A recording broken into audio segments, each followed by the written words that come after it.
மும்பையில் மாரடைப்பால் மரணமடைந்ததாக கூறப்படும் 42 வயதான நடிகை ஷெஃபாலி ஜரிவாலா 6 ஆண்டுகளுக்கு முன்பு வயது குறைப்பு சிகிச்சை பெற்றதாக தகவல் வெளியாகியுள்ளது. இந்த சிகிச்சைக்கான மருந்துகள் இருதயத்தில் நேரடி தாக்கத்தை ஏற்படுத்தாது என்றும் முற்றிலும் அழகு சிகிச்சை மட்டுமே என்றும் மருத்துவர்கள் தெரிவித்தனர்.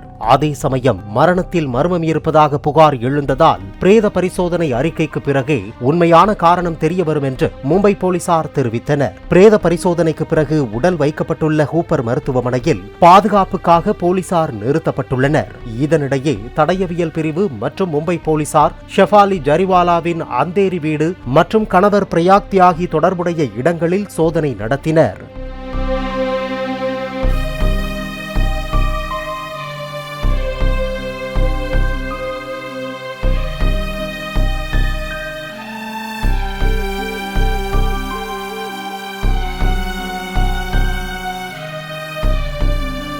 பிளே ஸ்டோர் மற்றும் ஆப் ஸ்டோரில் இருந்து பாலிமர் செயலியை QR கோடு மூலம் பதிவிறக்கம் செய்யுங்கள். செய்திகளை உடனுக்குடன் பெறுங்கள்.